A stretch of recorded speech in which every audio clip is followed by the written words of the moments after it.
മുട്ട റോസ്റ്റ് ഉണ്ടാക്കുവാൻ വേണ്ടി 4 ടേബിൾ സ്പൂൺ അളവിൽ വെളിച്ചെണ്ണ ഒഴിച്ച് ചൂടായതിനു ശേഷം 1 ടീസ്പൂൺ പെരിഞ്ജീരകം, 2 വറ്റൽമുളക് ചേർത്ത് ചെറിയ തീയിൽ വറുത്തെടുക്കണം. ഇനി ഇതിലോട്ട് 4 സബോള അരിഞ്ഞ് ചേർത്ത് കൊടുക്കാം. കൂടെ കുറച്ച് ഉപ്പ് ചേർത്ത് നല്ലപോലെ വഴറ്റിയെടുക്കണം. സബോള ഇതുപോലെ പകുതി വെന്ത് കഴിഞ്ഞാൽ ഒരു ചെറിയ കഷ്ണം ഇഞ്ചി ചതച്ചത്, 1 കുടം വെളുത്തുള്ളി ചതച്ചത്, 2 പച്ചമുളക് അരിഞ്ഞത്, 2 തണ്ട് കറിവേപ്പില കൂടി ചേർത്ത് നല്ലപോലെ വഴറ്റിയെടുക്കണം.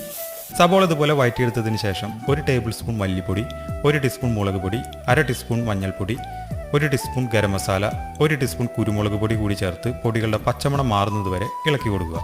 ഇനി ഇതിലോട്ട് 1 ടീസ്പൂൺ ടൊമാറ്റോ സോസ് ഒഴിച്ചു കൊടുക്കാം. സോസ് ഒഴിച്ച് 1 മിനിറ്റ് മിനിമം ഇളക്കി കൊടുക്കണം. ഇനി ഇതിലോട്ട് 2 തക്കാളി ചെറുതായി അരിഞ്ഞ് ചേർത്ത് വഴറ്റിയെടുക്കണം. തക്കാളി ഇതുപോലെ വഴറ്റിയെടുത്തതിന് ശേഷം കുറച്ച് ചൂടുവെള്ളം ഒഴിച്ചു കൊടുക്കുക. അതിനുശേഷം ഇതിലോട്ട് കോഴിമുട്ട ചേർത്ത് ചെറുതായി തിളപ്പിച്ച് വറ്റിച്ചെടുക്കണം. അവസാനമായി കുറച്ച് മല്ലിയില, 2 തണ്ട് കറിവേപ്പില കൂടി ചേർത്ത് കൊടുക്കാം. അങ്ങനെ അപ്പത്തിൻ്റെയും ചപ്പാത്തിയുടെയും കൂടെ കഴിക്കാൻ പറ്റുന്ന അടിപൊളി മുട്ട റോസ്റ്റ് റെഡി ആയിരിക്കും.